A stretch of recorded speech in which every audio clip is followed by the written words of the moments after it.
പന്മനയിൽ പന്നിശല്യം വർദ്ധിക്കുന്നു. കഴിഞ്ഞ പുലർച്ചെ പന്മന ആശ്രമത്തിന് സമീപം പന്നികളെത്തി. മൊഹിദ്ദീൻ തൈക്കാവിന് സമീപത്ത് കാട്ടുപന്നിയെ കണ്ടു. പന്നികളെ പിടികൂടണമെന്ന ആവശ്യം ശക്തമാണ്. പന്മനയിൽ പന്നിശല്യം വർദ്ധിക്കുന്നു. കഴിഞ്ഞ പുലർച്ചെ പന്മന ആശ്രമത്തിന് സമീപം പന്നികളെത്തി. മുഹ്യുദ്ദീൻ തൈക്കാവിന് സമീപത്തും കാട്ടുപന്നിയെ കണ്ടു.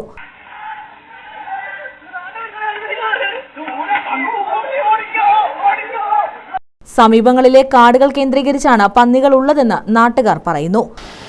പന്മനയുടെ വിവിധ ഭാഗങ്ങളിൽ പന്നി ഇറങ്ങി പന്മന ആശ്രമത്തിന് പടിഞ്ഞാറ് വശവും കുരിയത്തുമുക്കിന് കിഴക്ക് വശവുമായിട്ട് ഈ പന്നിയുടെ ശല്യം രൂക്ഷമായിരിക്കുകയാണ്. കുറേ ദിവസങ്ങളായിട്ട് പന്മന പഞ്ചായത്തിൻ്റെ വിവിധ ഭാഗങ്ങളിൽ പന്നിയുടെ ശല്യം രൂക്ഷമായിക്കൊണ്ടിരിക്കുന്നത്.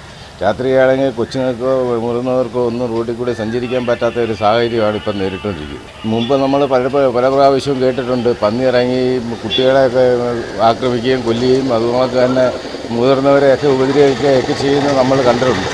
അതുകൊണ്ട് ഇത്രയും വലിയ രൂക്ഷമായ ഒരു പ്രശ്നമുണ്ടായ സ്ഥിതി നാട്ടിലെ ജനങ്ങളെല്ലാം ഭീതിയിലാണ്. എത്രയും പെട്ടെന്ന് ഇവിടെ പലശരത്ത് 3-4 കാവുകളുണ്ട്. ഈ കാവിലാണോ രാത്രികാലങ്ങളിൽ ഇത് തങ്ങുന്നതെന്ന് നമുക്കറിയത്തില്ല. പകൽ ഇതിനെ പുറത്ത് കാണാനില്ല. രാത്രികാലങ്ങളിലാണ് ഇത് ഇറങ്ങി കൃഷിനാശങ്ങളായാലും മറ്റു കാര്യങ്ങളായാലും എല്ലാം സംഭവിച്ചുകൊണ്ടിരിക്കുന്നത്. പന്നികൾ നാട്ടുകാരുടെ ഇടയിലൂടെ ഓടിപ്പോകുന്ന CCTV ദൃശ്യങ്ങളും പുറത്തു വന്നിട്ടുണ്ട്. പന്നികൾ കൃഷി നശിപ്പിക്കുന്നത് ഉൾപ്പെടെ പതിവാണ്. പന്നികൾ ആക്രമണകാരികളാകുന്ന സാഹചര്യത്തിൽ ഇവയ്ക്കെതിരായ നടപടികൾ ഗ്രാമപഞ്ചായത്ത് സ്വീകരിക്കണമെന്ന ആവശ്യം ശക്തമാണ്. ഇതിനെ പല പ്രാവശ്യവും നമ്മളിപ്പോൾ കണ്ടു കഴിഞ്ഞിരിക്കുക. അതുകൊണ്ട് എത്രയും പെട്ടെന്ന് പഞ്ചായത്ത് അധികാരികൾ ഇത് എവിടെയാണ് ഉള്ളതെന്ന് കണ്ടുപിടിച്ച് അതിന് വേണ്ട നടപടികൾ സ്വീകരിക്കുകയോ ഇതിനെ ഓടിച്ചു കളയാനോ എന്തെങ്കിലും നടപടി സ്വീകരിക്കണമെന്ന് പഞ്ചായത്തിലെ ഉദ്യോഗസ്ഥന്മാരോടും പഞ്ചായത്ത് ഭരണസമിതിയോടും നമ്മൾ ആവശ്യപ്പെടുകയാണ്. പൊതുജനങ്ങൾ ആവശ്യപ്പെടുകയാണ്.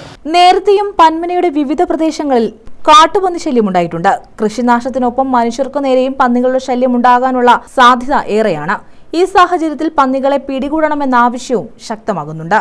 ആക്രമണമൊന്നും ഇതുവരെ നടന്നിട്ടില്ല, പക്ഷേ അതുണ്ടാകാനുള്ള സാധ്യത വളരെ കൂടുതലാണ്. അതുകൊണ്ടാണ് നമ്മൾ പഞ്ചായത്ത് അധികാരികളുടെ ശ്രദ്ധയിലേക്ക് എത്തിക്കുന്നത്. അതുകൊണ്ട് എത്രയും പെട്ടെന്ന് തന്നെ ഇതിനൊരു നടപടി സ്വീകരിക്കണമെന്ന് ഞങ്ങൾ നാട്ടുകാർ പൊതുജനങ്ങളെല്ലാം ആവശ്യപ്പെടുകയാണ്.